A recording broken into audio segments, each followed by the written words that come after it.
I would like to welcome Stan Gowin as our speaker today.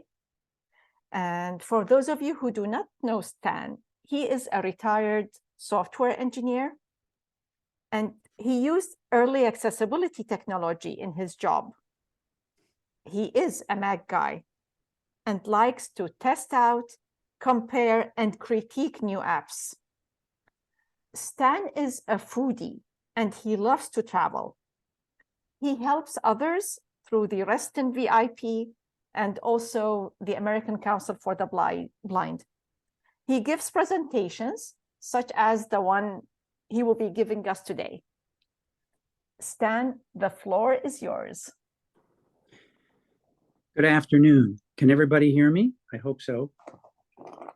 Yes, we can. Loud and Okay. clear, Dan. Yeah. Excellent. Hi, Sandy. Thanks. I don't have my video on. I don't feel confident showing you anything on the video very interesting other than my face. I do have a show here. I'll explain what that is in a minute. First thing I want to say is I'd like to hold questions until the end because there's a lot to cover. And if we get bogged down, I won't get to everything I think people ought to hear about.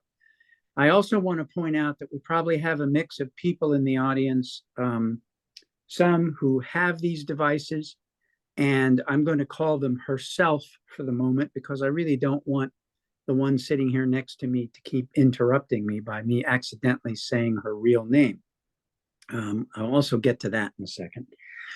The point being that there are lots of choices out there. There are, in terms of smart devices, there's the Google device, there's Apple has a device. I think generally the blindness community has found the Amazon devices generally to be the most useful. And I think part of that is because they have such good market penetration. They're very, very popular with the general public. This isn't to say that a Google device or an Apple device might not serve your needs better. So if you don't have one of these smart speakers, which is what they're called as a class, if you don't have one of these smart speakers already, there are plenty of places on the internet to get opinions, to watch videos, to kind of find out enough about them to make an educated guess as to which to purchase.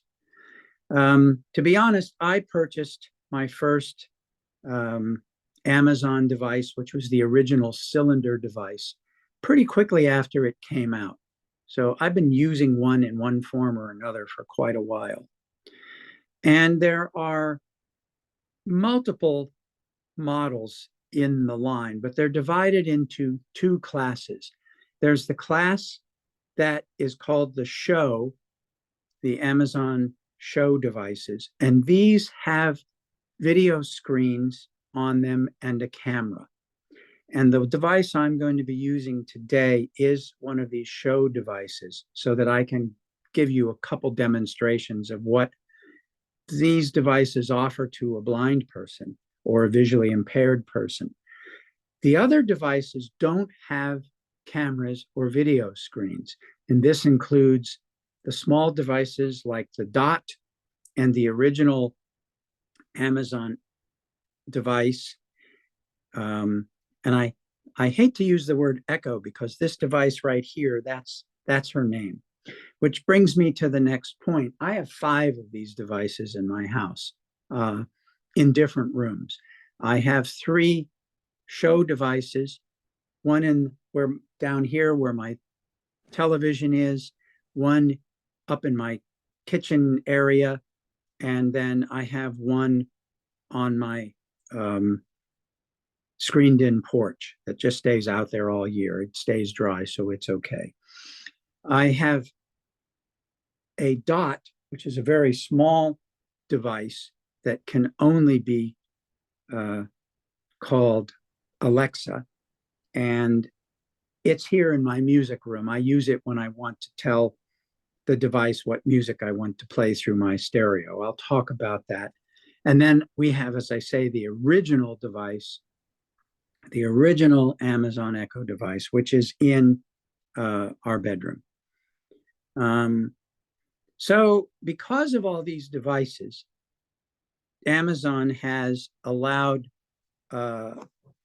pretty early on the ability to name them different names. Unfortunately, not every name. You can't call one Sally or Charlie, unfortunately, at least not yet.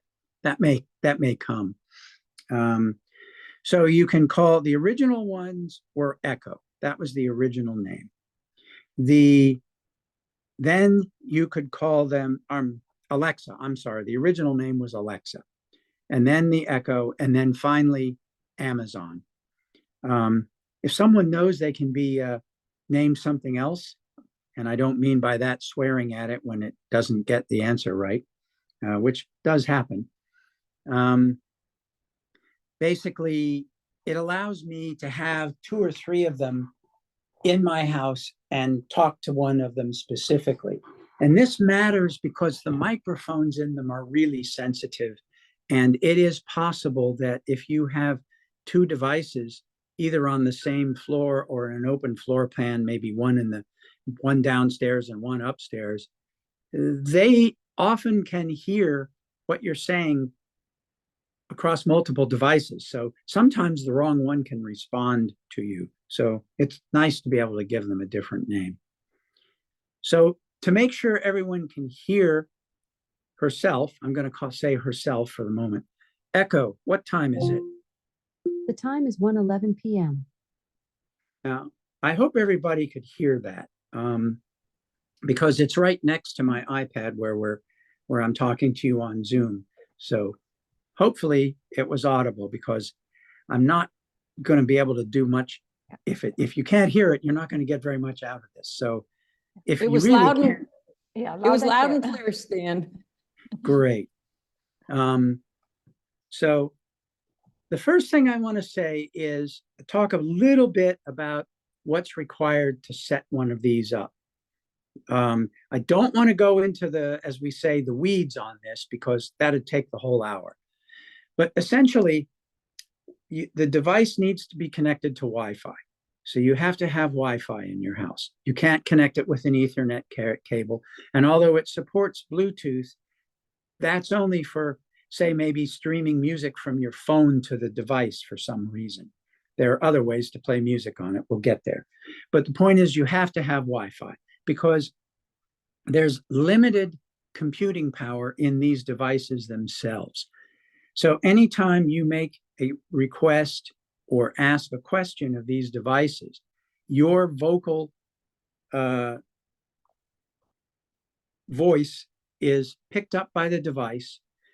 It can do rudimentary interpretation of what you're saying, because for one thing, it has to recognize the name you've told it to be. And then whatever you've asked it gets sent off to the Amazon servers to be fully processed. And the answer, whatever it happens to be, comes back to the device, and then it speaks to you the answer or whatever the request is.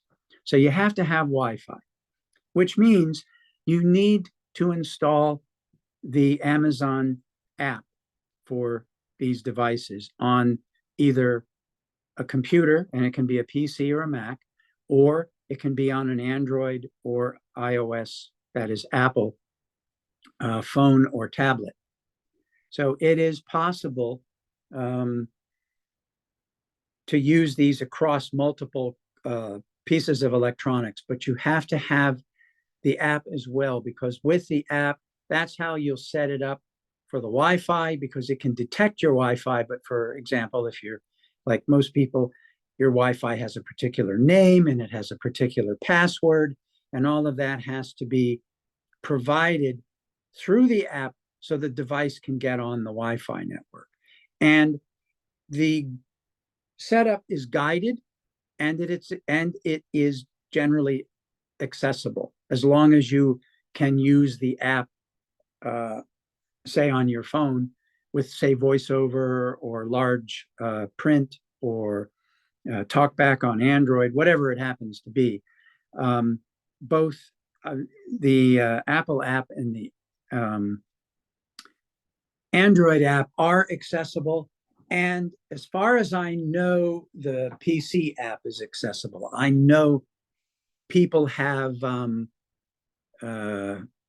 used the PC to set it up. So having said that, I guess the next thing to do is to give you an overview of the kinds of things you can do with the device. A minute ago, I asked for her to tell me the time. I'm going to call her because it is a female voice. So again, Echo, what's the date? It's Tuesday, May 21st. Echo, what's the weather? In Reston, it's 81 degrees Fahrenheit with clear skies and sun. Today, you can look for mostly sunny weather, with a high of 85 degrees and a low of 61 degrees. So that's basically how you converse with it. And you noticed perhaps that when it understood what I said, it gave a little chime, then the speech came out, and then when it was finished, it gave another little chime, which is its way of indicating that she's finished telling you what she was ready to tell you.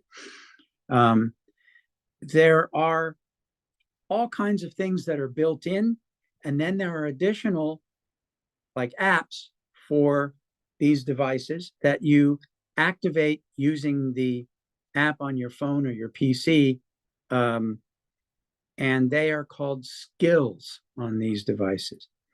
There are also some advantages in using these devices. If you are an Amazon customer already, you can use your Amazon credentials so that the device has access to some features that are available through Amazon. And there are even more advantages, of course, if you have Amazon Prime. I'm not going to lie to you. Amazon would really like you to use these devices to buy things. Generally speaking, I don't do that, but that's not to say everyone would feel as I do. There are probably lots of people that do some shopping using these devices. And again, for security, you have to kind of set up things, a connection with your Amazon account, and it uses your Amazon credentials. So it's as secure as you feel your Amazon account is, which is pretty good. And people also have questions about, well, if it's sharing what I'm saying and it's listening all the time, so it knows when you're trying to talk to it, how secure is it? And the short answer is probably not perfectly secure, but secure enough that I believe the assistance the device can provide compensates for the very, very tiny risk that there is a security risk, that there could be a security problem with the devices. I'm not going to say it's 100% secure, because as someone who has written software for 40 years back in the day, nothing is 100% secure. So you have to weigh that when you're deciding how much you want to use these devices. Do you want one in the first place? And what sort of things do you want to do with it? So I think that's a personal decision. For me, it does enough that I'm willing to take the very, very tiny, tiny, tiny risk that it's secure. And of course, some of that security is provided by the security that you have in your Wi-Fi and home network setup. So it's not just the device that you have to be concerned with. Of course, your network has to be reasonably secure. So the next thing I'm going to do is I'm going to show you how the device is connected or understands or talks to my home thermostat. I have what used to be called a Honeywell home thermostat, and the app for that is on the iPhone, is accessible, but it also can work with the device. So, Echo, what's my thermostat temperature? My thermostat temperature is 79 degrees. Well, I might have to turn on the air conditioning pretty soon. Now, I can also give it commands to set my thermostat to heat, set my thermostat to cool, and set my thermostat to a given temperature once I've told it I want heat or cool.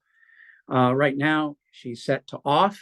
She'll still tell me the entire temperature, but in order for me to turn it on, I would have to say herself, set my thermostat to cool. And that's how I would turn on the air conditioning. But it's not quite hot enough yet. I'm going to enjoy not spending extra money on the air conditioning for a couple more days, maybe. We'll see. There are other things you can do. It is possible to use these devices to call an Uber or another rideshare network. I'm not going to demonstrate that because there have been problems with that in the past. And so I haven't used it in a while.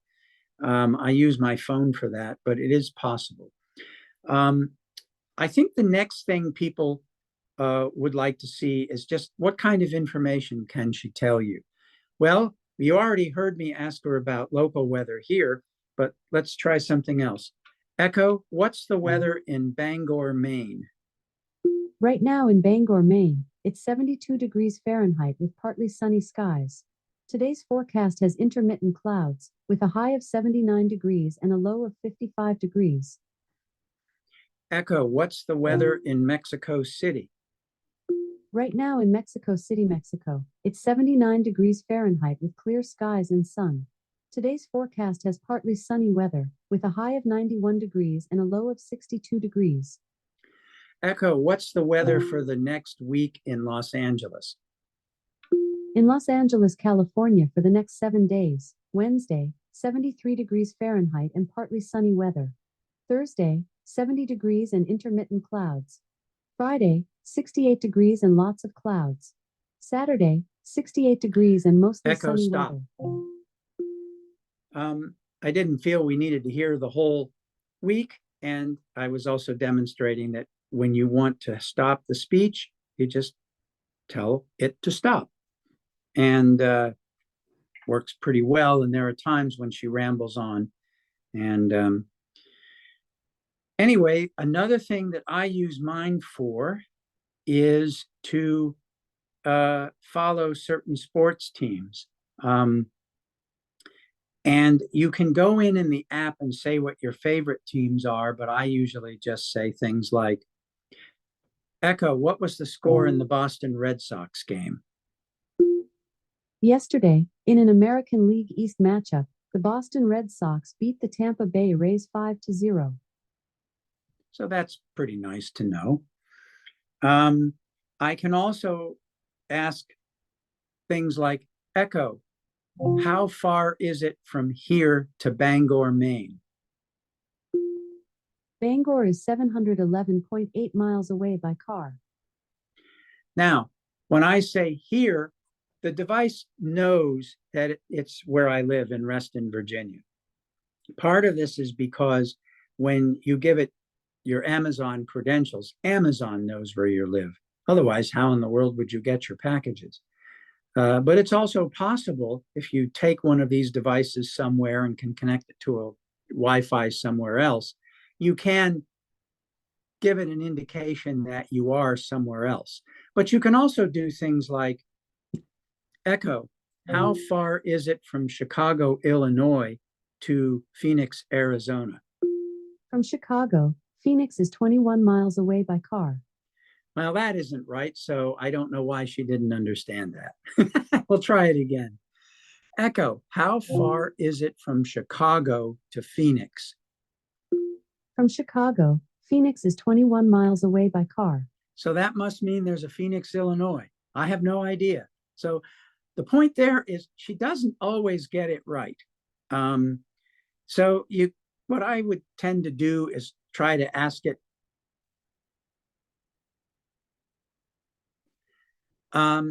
you just have to try to keep asking it and hope that she'll figure it out. The problem is that once she starts giving a wrong answer to a question, she tends to stick there. So I think that brings up my last general point. They're not perfect. They can do an awful lot of great things, but they're just not perfect. Every now and then they can be exasperating. So another thing that I really use my device for a lot is for music. Echo, play Simon and Garfunkel. Simon and Garfunkel from Susan's Apple Music.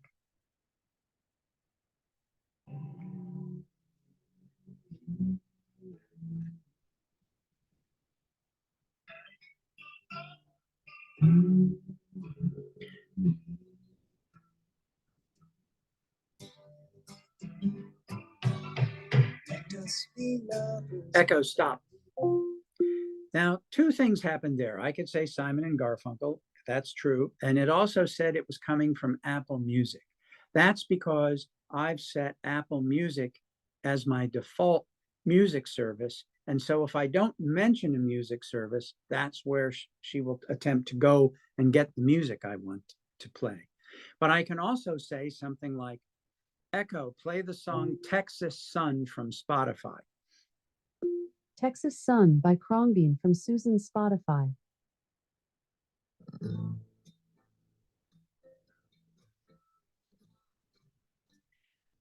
Echo, stop. And to set these up, you have to use the app because you have to give the app the credentials, that is the logon credentials for the music services that you use, because all of them require a username and a password. But once the app knows those credentials, then the devices can access those music services.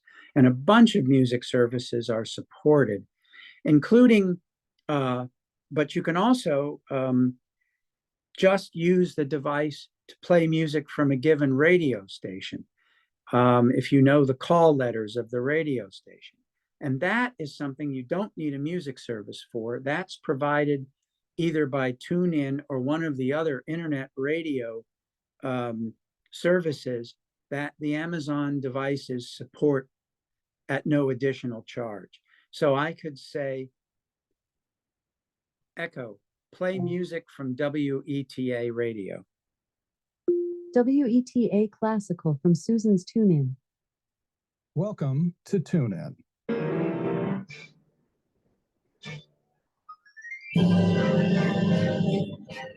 Echo, stop. Echo, stop. I can also be more general. I can say, Echo, give me the news from NPR.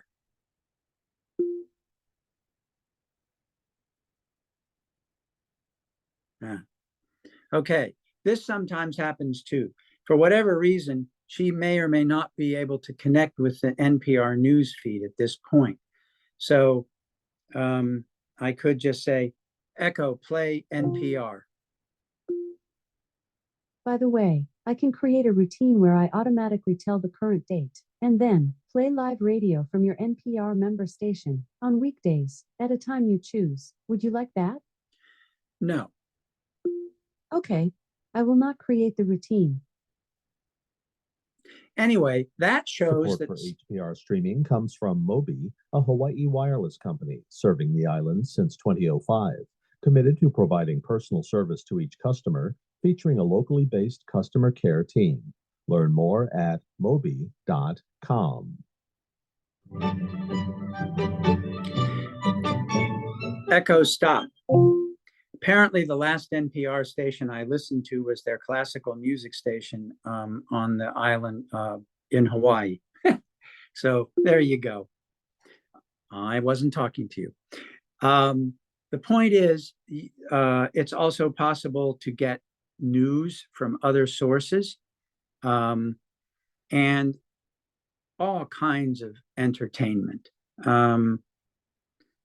And you can play games. There's a great many games that can be played. And you can also do things like, Echo, tell me a joke.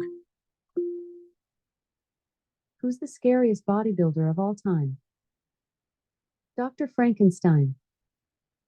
Ah, that's cute. Anyway, that's a bad joke. Echo, open box of cats.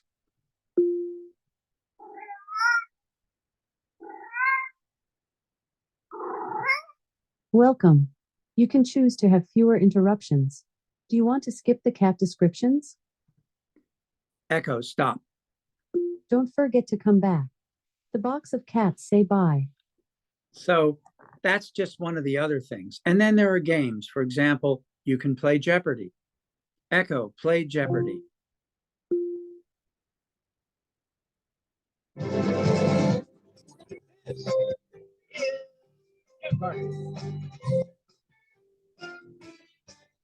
We'll see what's in store for today. You'll now be matched against other Jeopardy pros. Just like the show, try to earn the highest score. Every consecutive win counts toward your streak as a returning champion, and your total winnings during your streak will be tracked. Good luck. Welcome back to our returning champion. Echo, stop. I'd like to play, but that'll take a while. And I'm not a returning champion. She just likes to stroke everybody's ego. There are all kinds of games one can play. Hamilcar Barca passed his animus toward Rome, onto this sun, which, Echo, no stop. doubt. She was ready to ask me some other question, but I don't know if that was Jeopardy or something else. Again, every now and then she'll do something that you have to pause a minute and think, why is she saying that? I don't know. Anyway,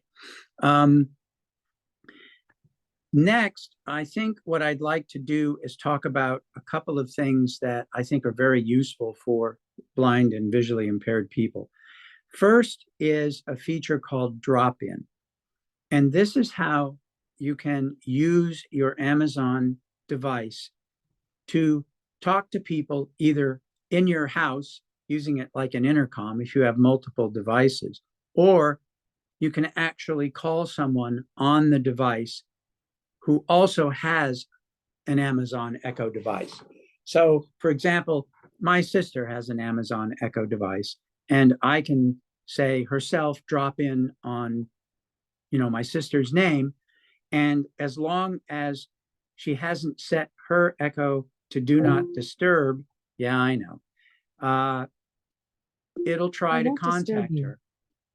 Echo, Echo, turn off do not disturb. See? Do not disturb is now off. Good.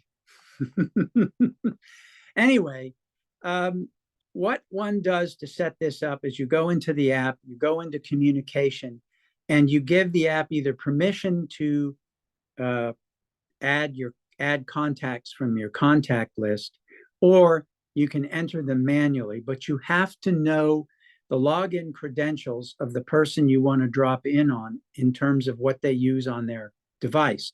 So, for example, my sister probably has does have logon credentials for Amazon. She has to share the email address, and then my device and her device can connect, and I can talk to her over the devices. And with the show devices, if she has her video enabled and I have my video enabled, we actually can see one another if you can see the screen. The screens on most of the show devices are big enough to see some things for me, but a lot I can't see, so I don't worry about that. The most advanced show devices will actually track you as you move around the room and talk on the device. And in fact, my wife and I often talk to my sister, and when my wife talks, the device will swivel to try to aim the camera at her so my sister can see my wife. And when I talk, it will swivel back. And there is good software behind the scenes that allows that panning to happen in such a way that, according to my sister, doesn't make her dizzy, which is probably a good thing, because who wants to be dizzy when they're talking to somebody? So the other thing I want to show is how you can use the device to identify some items in your house, like groceries and that kind of thing. It isn't foolproof, and I want to explain how it works briefly, and then we'll give it a try here. The feature is called Show and Tell, and you basically have to, I recommend you go through a tutorial, which I'll do in a minute, and it allows you to take the object, let's say a box or a jar or a can, hold it about a foot away from the camera, and it will give you feedback with sounds on that the camera sees what it's looking for, and then it'll give you a different sound if it recognizes it. And you kind of move the object around a little bit until you get that, oh yeah, I recognize it sound, and then it'll tell you what it knows about the object. So this first one, I'm going to say right out, tell you what it is. It's an empty box of Raisin Bran from Trader Joe's. Now, here's the thing, just like all these different QR code identifiers and everything, that there are lots of large databases out there for these things, but not everything is in them. So the last time I tried this, it didn't recognize it was Raisin Bran. It just said that it was Trader Joe's or TJ's cereal. But sorry, Stan, just wanted to tell you it's 1:35. You wanted me to remind you. Okay, I'm going to demonstrate this, and then we're going to open it for questions. Echo, what am I holding? Let's see.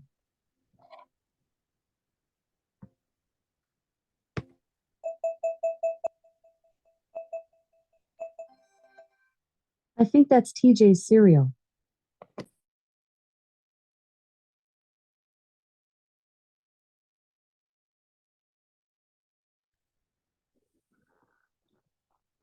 Now I got muted there for a second. I hope everybody heard that. I'm going to try a jar now. Echo, what am I holding? Let's see.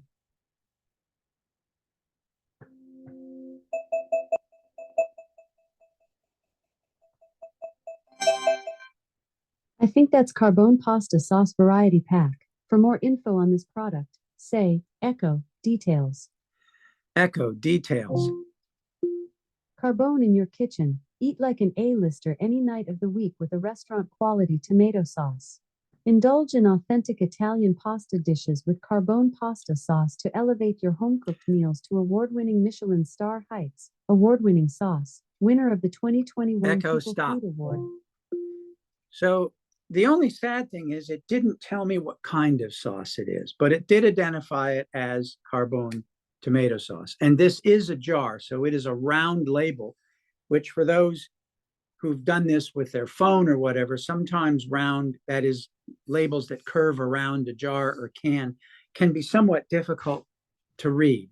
But it did a pretty good job with that. So that's one of the best features, I think, for the visually impaired. It's also possible to ask herself to give you recipes and all kinds of things. But as I feared, there's so much to cover. I would like to now open the floor for questions and see where we go from here. Stan, as always, it was amazing. I personally learned a lot because I'm not that device user, but I'm tempted to use it. So for everyone who has any questions, please unmute yourselves. If you are using a phone, it's *6 or the mic button in the bottom left. And if you're using a PC, Stan, do you know what it is with a PC? It's Alt-A on a PC, and it's Command-A or Command-Shift-A on a Macintosh. And another little trick on a PC, you can just hold down your space bar while you're talking, and then when you release, you're remuted. Oh, that's cool. I didn't know that. Thanks, Sandy. Yeah, we have a question, Stan. How do you determine if a device... Okay, what's that? Okay, I can't see it. So whoever's asking... Was this the one about the thermostat? You know what? I'll ask Oh, it, yeah. Tara. It was me. It's Rachel. I tried to be Oh, good okay. and put it in the chat. My Okay. question is on the smart devices stand. If you have a smart device in your home, like a thermostat, how does one easily determine if it will work with the A-lady or not? You have to go into the app and see if there's a skill for the device.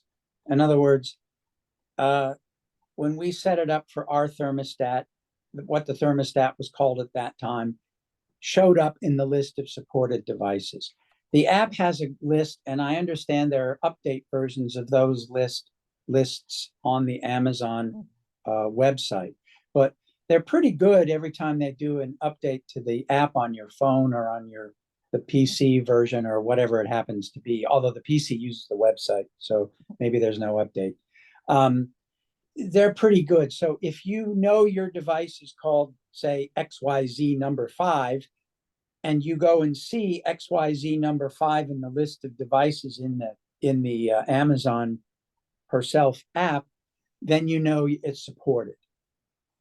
And then it will guide you through the setup of how to do it. Of course, in order for the device to be supported, it has to also be connected to your home Wi-Fi. Otherwise, no, you can't talk to it. But the whole point of these smart devices is that they are connected to your home Wi-Fi. So if you're trying to make sure that one of your devices will work with the Amazon Herself devices, you first have to make sure that device is already connected to your Wi-Fi. For example, on my thermostat, we connected it to the Wi-Fi, or actually the person who installed it with our help did. And then I made sure that the app on the iPhone could talk to it. And once I knew that happened, then it was easy to go in and set up the Amazon Herself device to talk to it. Janice, please go ahead. Can you unmute Actually, yourself? Okay, we can hear you, Janice. actually, I was going to ask, where can you buy Carbone tomato sauce? It sounds delicious. It is one of the best jarred tomato sauces. It's available at Harris Teeter. Sometimes Costco has it. I'm sure there are lots of other grocery stores that have it. It used to be hard to find years ago, not so much now. But it is Thank one of the you. best ones out there, in my Sounds- opinion. Sounds great. Thank you. Okay, any other questions for Stan? Stan, I have a question. It's about the drop-in feature. Yes. And the camera. So it should be the device, which I don't want to call. It should be the show to have the camera feature, because that's something relatives or friends can check on someone who's living alone with vision impairment. True. That is true. You can use the drop-in on the devices without the camera, but then it behaves more like just a regular voice phone. You can't get video, but you can still talk to the person or persons. Okay. And that, I want to take a side detour real quick. There are features in these devices to help either enhance your security at home or to give people who set it up a chance to be able to, page their relative who might be home alone and to see if they can answer their device. None of this is foolproof, but they've given some thought to supporting that. For example, when I leave home, I can tell the device to monitor the home for suspicious sounds. Now, I don't know how well this works. I've not actually done it because we have other security measures in place. But supposedly, the device will pick up the sound of breaking glass and send it off to the servers and analyze it.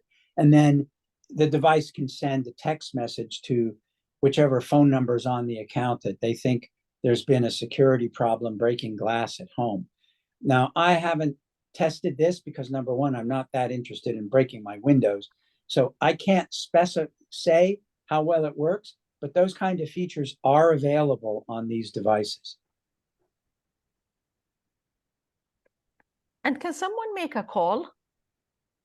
You can call anyone who is been added to the Herself contacts. You can't use it to just call a number.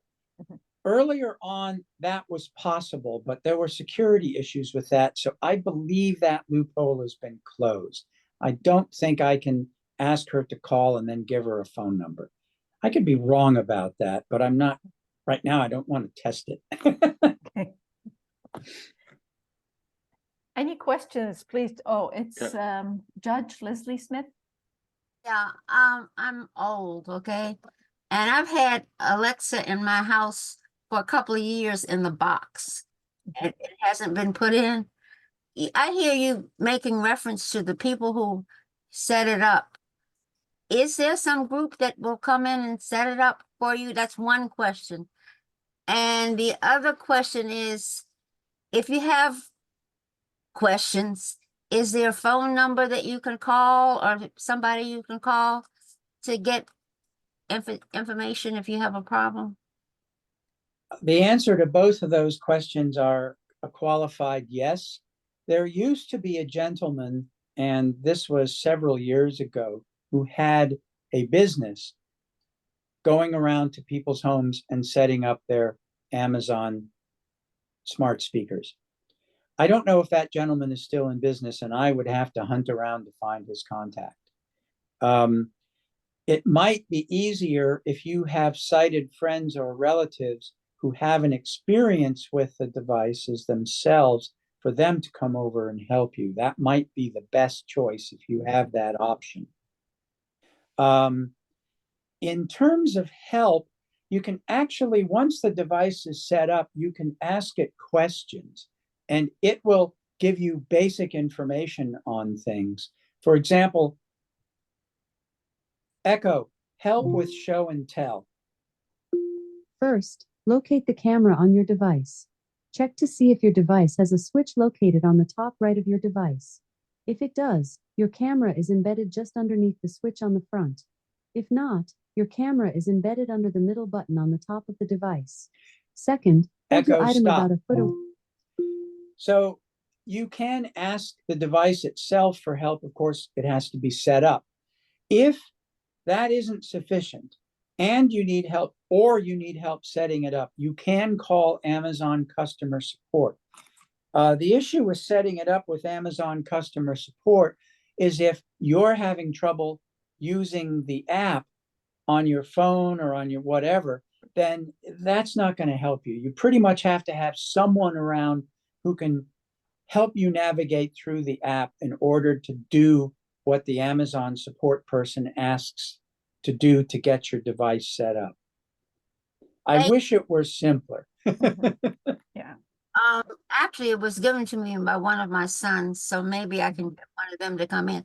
But I guess I was also wondering, once it is set up, if there's, for instance, I have Files, you know, and if I have a problem, I call Files and ask. So I was just wondering if you just said call the Amazon support.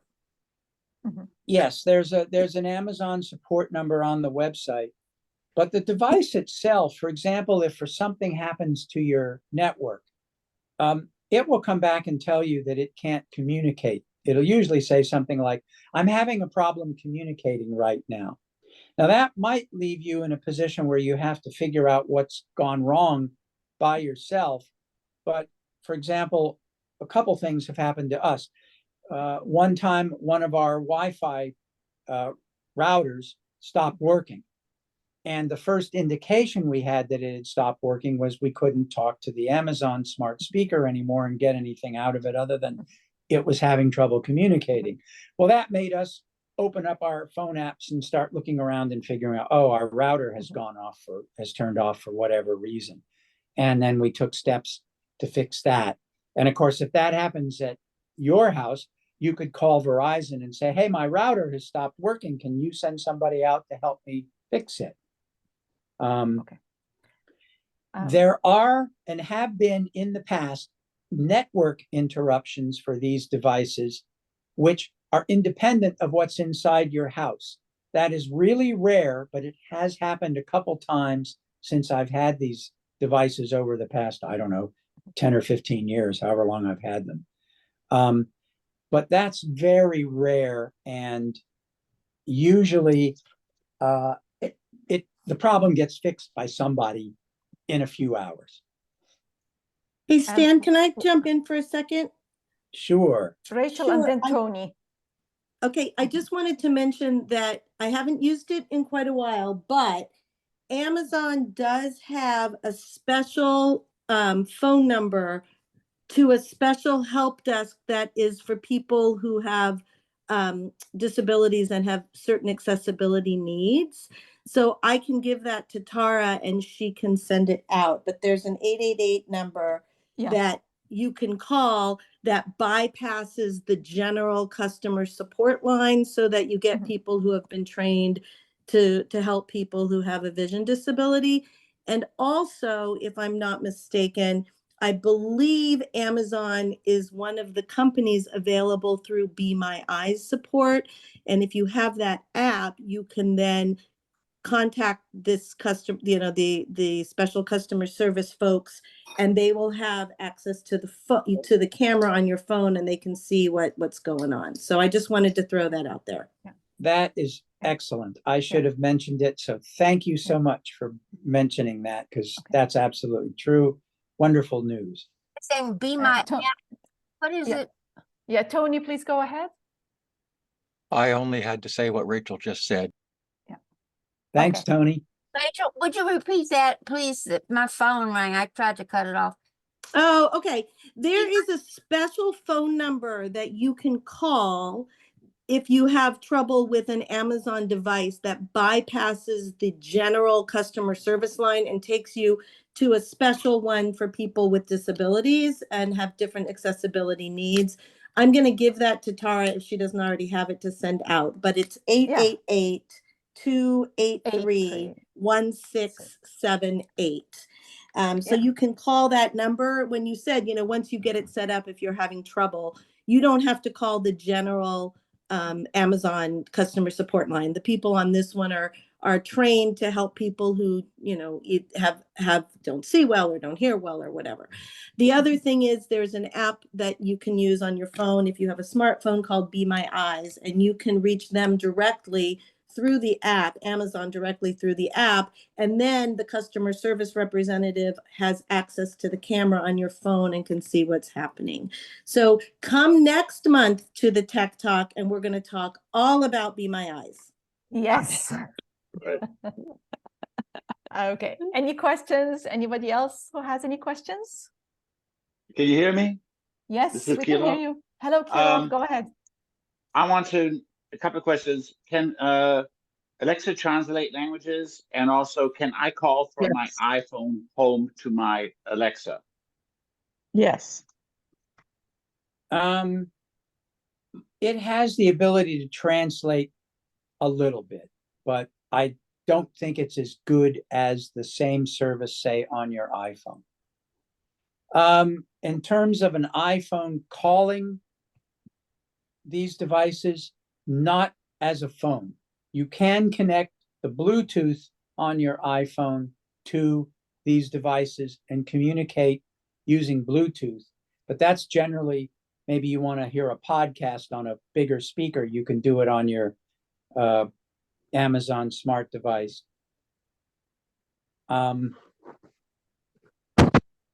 Sorry, that my voiceover blabbered and interrupted me. I don't know of a way to actually call the Echo device as if you were making a phone call. You can in the Echo, the app. I'm not talking to you. Stop, I don't know that stop, one. stop, Echo, stop. In the app, down at the bottom of the screen, there is a microphone button, and you can push that and speak into your phone, and whichever Amazon smart speaker is selected at the moment will receive that command. So that is the way you can send commands or requests from your phone to the device. If you only have one device, yes.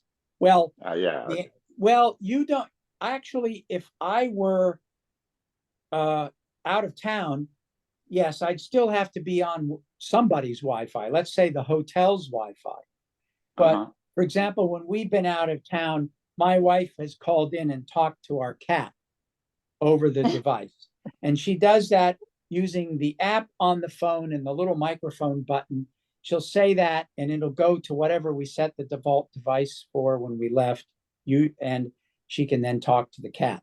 And we can hear what the cat responds if it does. And okay, cool.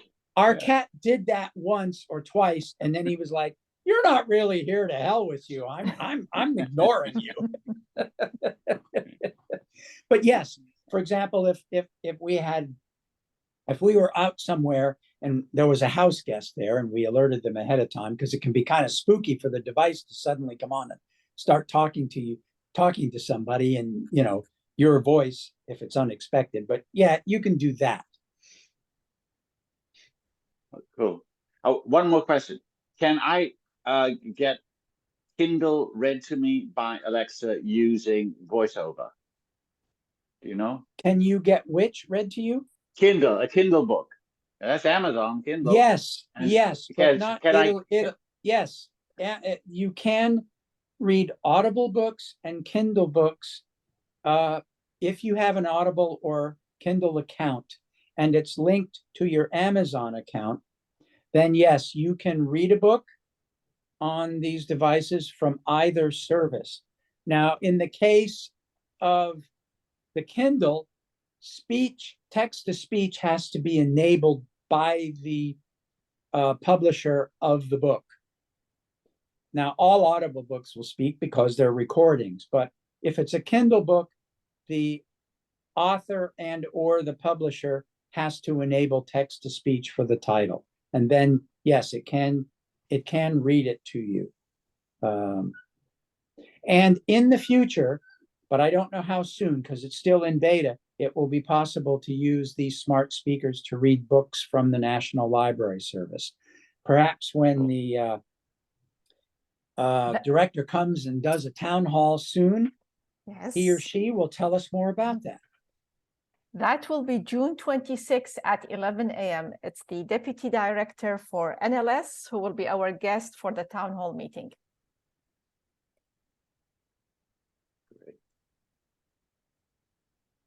Anybody else?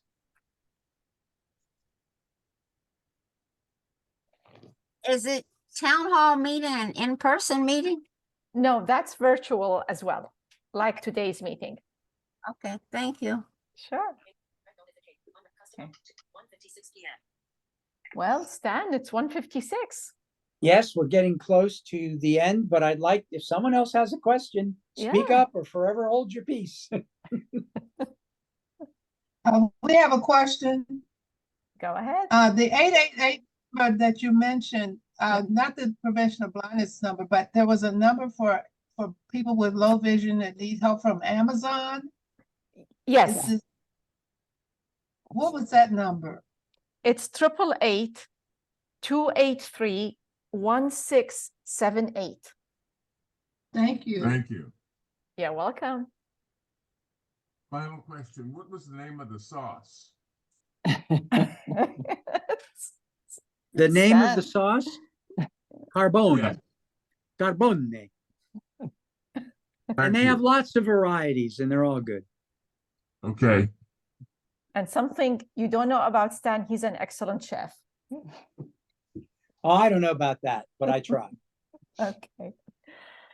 So I will stop the recording for today and would like to thank you, Stan, for this great Tech Talk presentation.